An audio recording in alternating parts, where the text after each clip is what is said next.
Now that we've addressed the three channels of communication, visual, vocal, and verbal, we're going to move into one of the most important skills that you will master as a trainer and effective facilitator in the classroom, and that is the skill of questioning effectively.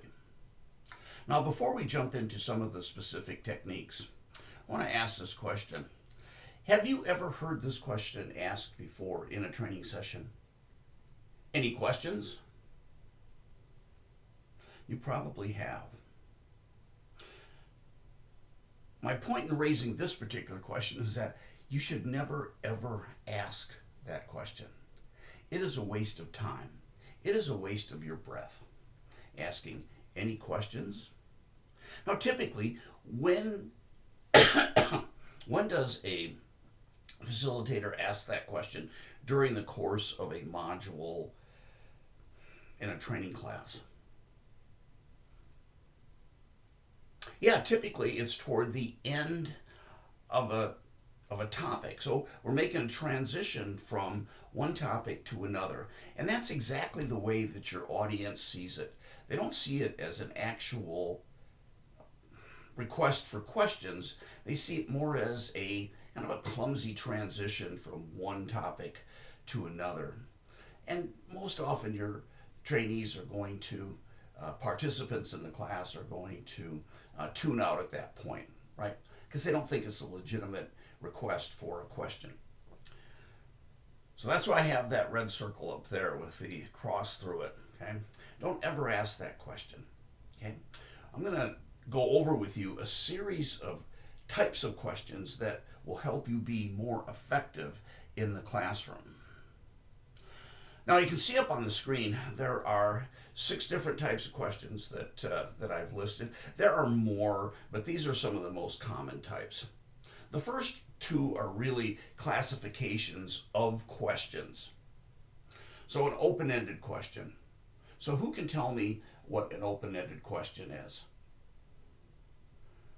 Yes, it's a question that invites a longer answer or a longer response.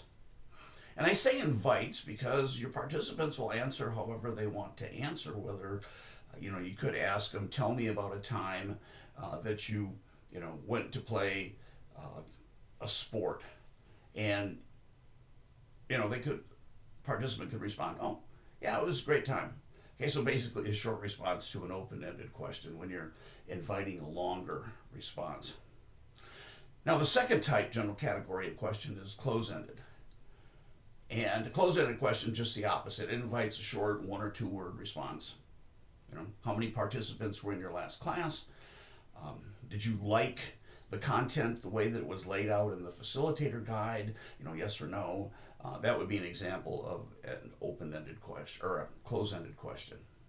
Now we get into different types of questions and how they are presented to the participants. Now, the first one up there is an overhead question. And an overhead question simply refers to a question that is directed to the entire audience. So when I ask the question, who can tell me what a open-ended question is, that was an overhead question. It was directed toward no one in particular, just to the entire audience. Now the second type of question in terms of its focus on the respondent is what we call a directed question. And a directed question is one in which we ask an individual participant for a response. So in this case we might say, Carlos, tell me about a time when you went to play sports and you had a fantastic time.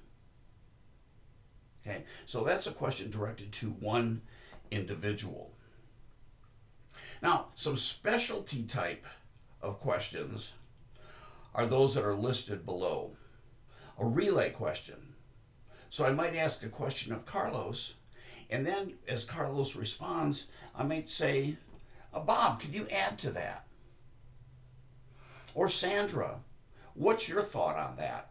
So I can take the question and relay it from one person to the other to another.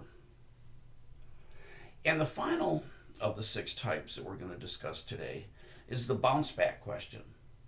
And that's a situation where a audience member will ask a question of me as the facilitator, and I will bounce that question back to the audience. So I might get the question, which is your favorite type of question to ask in a classroom?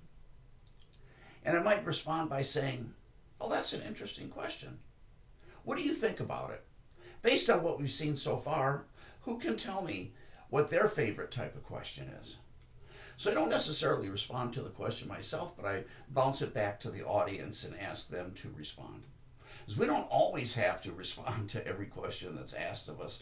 We can bounce it back to the audience to get more insight from our audience members.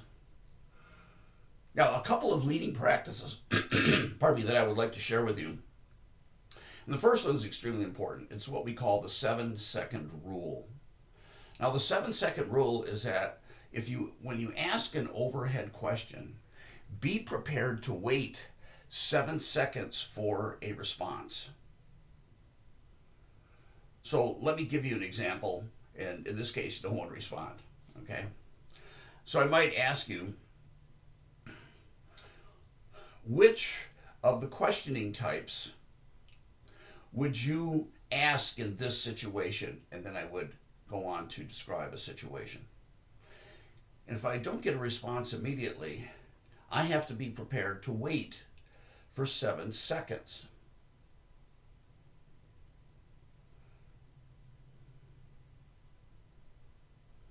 All right, that was a 7-second pause. Now, when you're standing up here in front of the group, it seems like an eternity.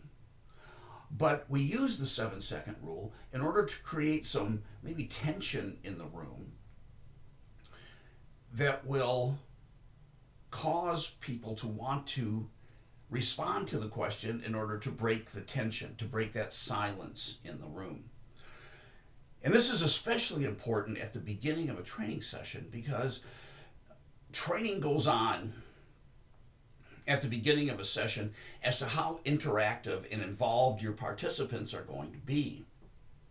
And either you will train the audience to be responsive and to contribute their ideas by using a technique like directed questions or the 7-second rule, or you'll throw out questions and start answering them yourself.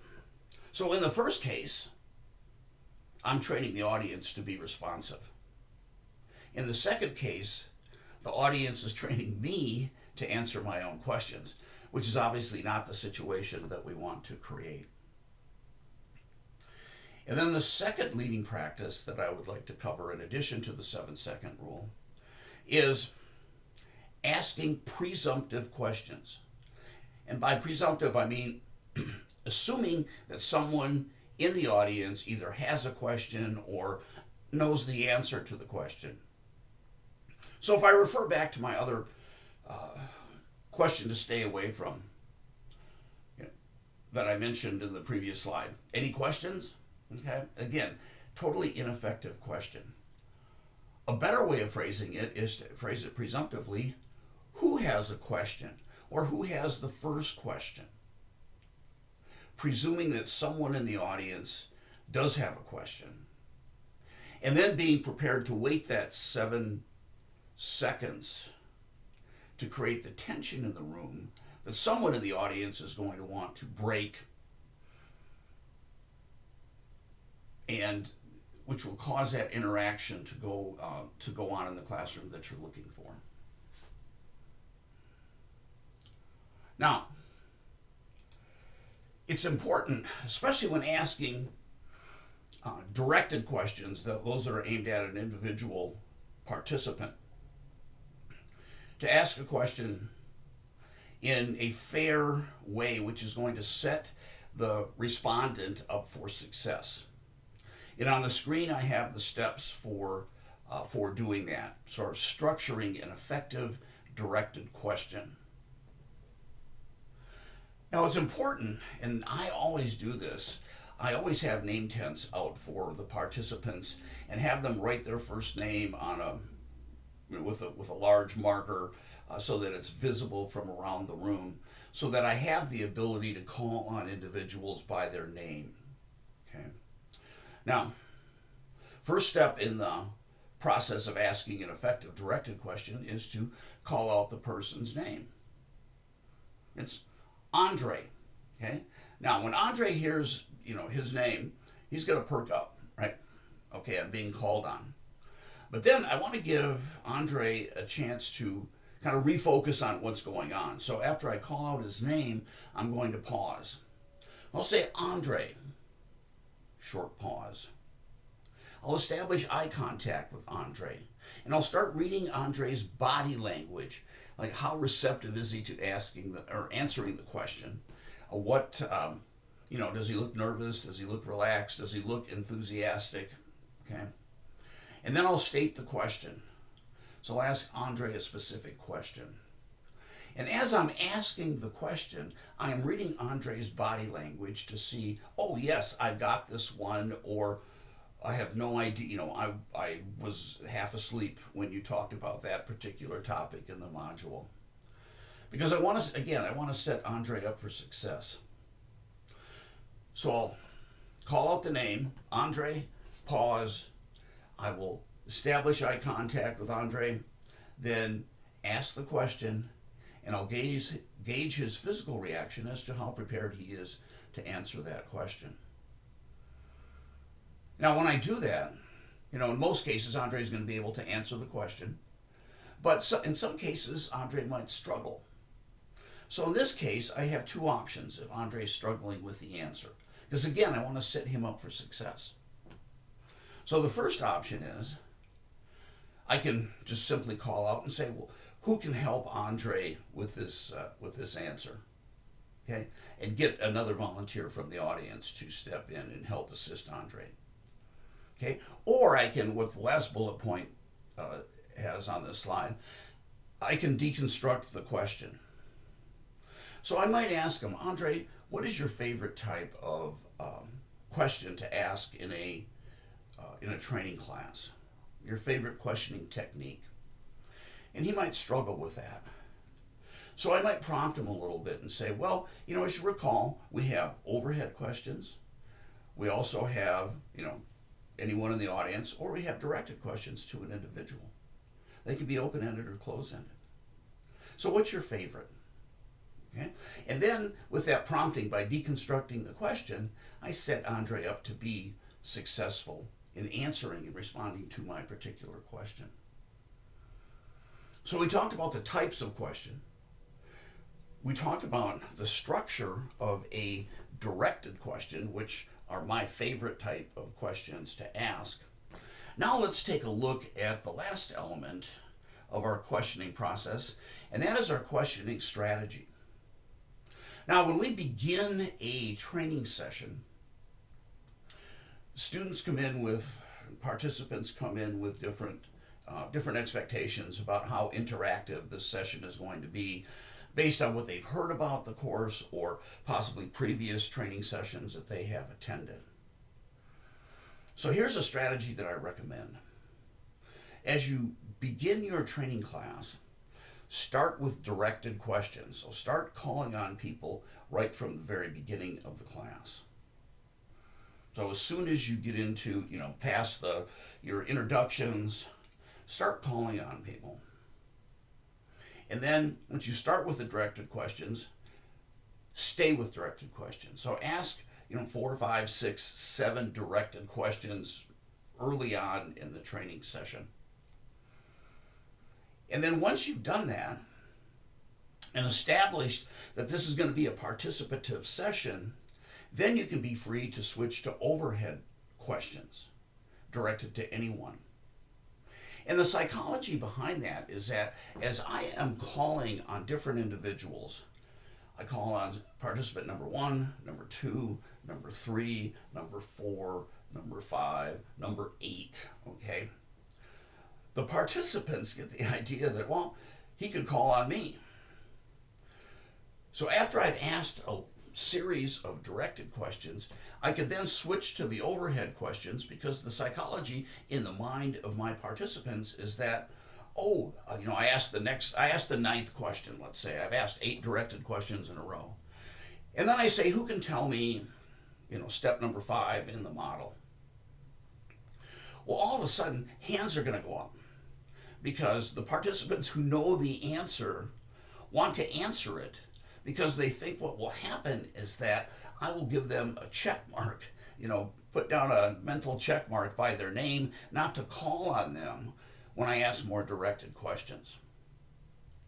So by starting directed, staying directed, and then switching to overhead questions, what I can do is I create an environment where participants know that they're going to be involved in this training session, that there is going to be dialogue, two-way discussion here, because I'm asking the directed questions.